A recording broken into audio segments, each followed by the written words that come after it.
Hello friends, welcome back to my channel top 10 cooking. இன்றைக்கி நம்ம சேனலில் ஒரு கத்திரிக்காய் வறுவல் ரெசிபி எப்படி பண்ணுறதுன்னு பார்க்கலாம். இந்த ரெசிபி நம்ம நார்மலாக பண்ணுற கத்திரிக்காய் வறுவல் மாதிரி இருக்க போகிறதில்ல. இதை சாப்பிட்டு பார்க்கும்போது கண்டிப்பாக அந்த டிஃப்ரென்ஸை நீங்கள் ஃபீல் பண்ணுவீங்க. ஸோ வாங்க எப்படி பண்ணுறதுன்னு பார்த்துடலாம்.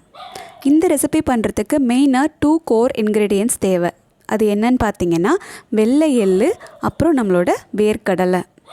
கடாய் வச்சுட்டு நல்ல எண்ணெய் சேர்த்துக்கலாம். நல்லெண்ணெய் வச்சு பண்ணும் போது அதோடய ஃப்ளேவரே அல்டிமேட்டாக இருக்கும். ஸோ நல்லெண்ணெய் ஊற்றி அது காஞ்சதுக்கப்புறமா வேர்க்கடலை சேர்த்து வெள்ளை எள்ளு சேர்த்து ரெண்டையும் நல்லா வறுத்துக்கலாம்.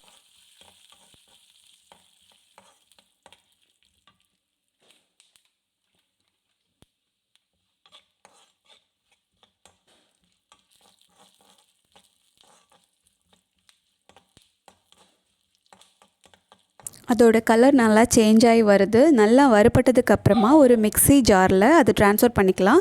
அதை 1-2 அரைச்சி எடுத்துக்கலாம். கொஞ்சமாக தண்ணி ஊற்றி 1-2 அரைச்சி எடுத்துக்கலாம். அரைக்கும் போது மையம் அரைக்கணும்னு அவசியம் இல்லை, 1-2 இருந்தாலே போதும். ஸோ இது நம்ம இந்த ரெசிபியோட கடைசி ஸ்டேஜில் தான் ஆட் பண்ண போகிறோம். ஜஸ்ட் அரைச்சி மட்டும் தனியாக எடுத்து வச்சுக்கலாம்.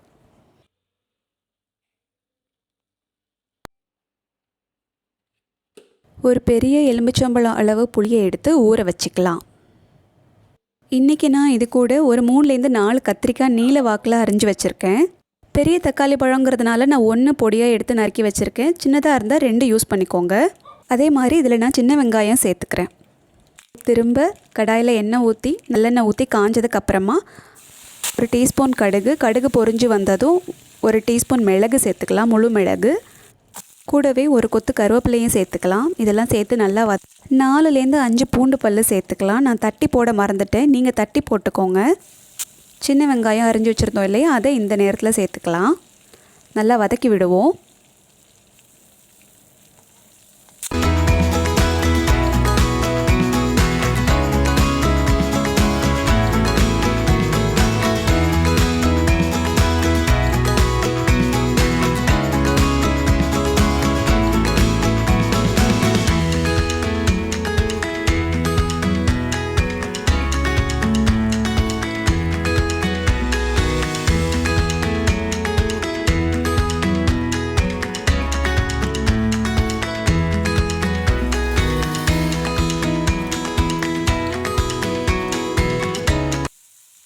வெங்காயம் கொஞ்சம் நல்லா வதங்கி வந்துருச்சு.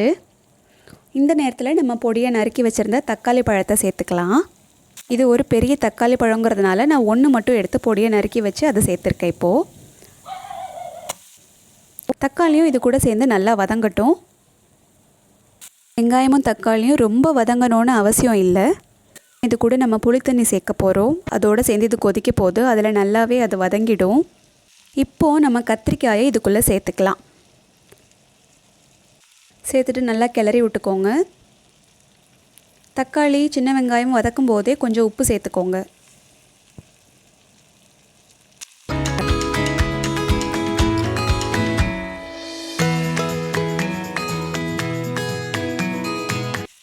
நல்லா கிளறி விட்டதுக்கப்புறமா மஞ்சத்தூள் சேர்த்துக்கலாம்.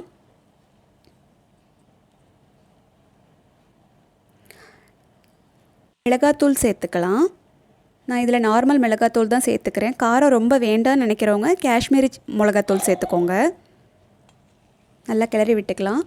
இந்த மாதிரி தூள் ஐட்டங்களை சேர்க்கும் போது சிம்மில் வச்சுட்டு சேர்க்க பாருங்கள். சட்டுன்னு அடிப்பிடிக்க வாய்ப்பு இருக்குது. இதில் நம்ம இப்போ மிளகாத்தூளும் மஞ்சத்தூளும் சேர்த்துருக்கோம். சேர்த்து நல்லா கிளறி விட்டுக்கலாம். இப்போ நம்ம புளி கரைச்சி வச்சுருந்தோம் இல்லையா, அதை இப்போ இந்த நேரத்தில் சேர்த்துக்கலாம்.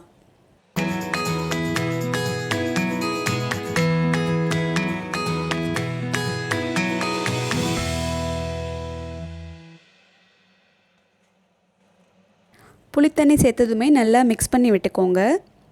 இந்த நேரத்துலையே நீங்கள் உப்பெல்லாம் கரெக்டாக இருக்கான்னு செக் பண்ணிக்கோங்க. ஏன்னா இந்த தண்ணியில் தான் அது ஃபுல்லாக பாயில் ஆக போகுது.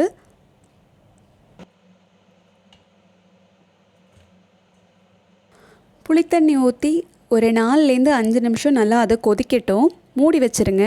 மூடி வச்சு நல்லா கொதிக்க விடுங்க. உப்பெல்லாம் கரெக்டாக இப்போவே செக் பண்ணிக்கோங்க. இது நல்லா கொதித்து வந்ததுக்கப்புறமா நம்ம ஃபஸ்ட்டு அரைச்சி வச்சுருந்தோம் இல்லையா, வெள்ளை எள்ளும் வேர்க்கடலையும் ஒன்று ரெண்டாக தண்ணி ஊற்றி அரைச்சி வச்சுருந்தோம் இல்லையா, அதை வந்து சேர்க்க போகிறோம். ஸோ அதுக்கு முன்னாடி இது ஒரு கொதி வரணும். பாருங்கள் நான் எப்படி அரைச்சிருக்கேன்னு பாருங்கள். 1-2 அரைப்பட்டாலே போதும். தண்ணி ஊற்றி ஃபுல்லாக வந்து மையம் அரைக்கணும்னு அவசியம் கிடையாது. கத்திரிக்காய் இப்போ கொதிச்சு வந்துருச்சு. இந்த நேரத்தில் நம்ம அரைச்சி வச்சுருந்த அந்த வெள்ளை எள்ளும் வேர்க்கடலை அந்த கலவையை சேர்த்துக்கலாம். இப்போது அடுப்பை நல்லா சிம்மில் வச்சுட்டு ஒரு 5-6 நிமிஷம் மூடி போட்டு நல்லா சிம்லேயே விட்டுடுங்க. ஹையில் வைக்க வேண்டாம். நம்ம இதில் ஊற்றிருக்க நல்லெண்ணெயெல்லாம் பிரிஞ்சு மேலே கக்கி வர வரைக்கும் அது சிம்லேயே இருக்கட்டும். நடுவில் வந்து ஓப்பன் பண்ணி பாருங்கள்.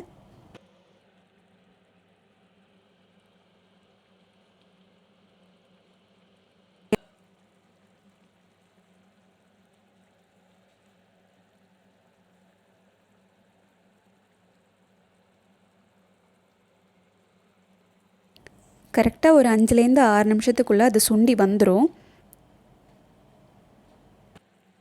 பாருங்கள் நம்ம போட்ட மசாலாஸ் எல்லாம் எப்படி ஒன்றோடு ஒன்று ஒட்டி கத்திரிக்காய் எப்படி சுருங்கி வந்திருக்கு பாருங்கள். ஸோ இதுதான் கன்சிஸ்டன்சி, இதுதான் பதம். அவ்வளோதான், பர்ஃபெக்டாக வந்துடுச்சு. பாருங்கள் நம்ம ஆரம்பத்தில் போட்ட அந்த சின்ன வெங்காயம் கருவேப்பிலை வதக்கும் போது போட்டோம் இல்லையா நல்லெண்ணெய், அது எப்படி மேல் நல்லா பிரிஞ்சு வந்துருச்சு பாருங்கள். அவ்வளோதான், ரெடி ஆயிடுச்சு நம்ம ரெசிபி. இது வந்து தயிர் சாதத்து கூட, அப்புறம் சாம்பார் சாதத்து கூட, அப்புறம் ரசத்துக்கு கூட செம்மையாக இருக்கும்.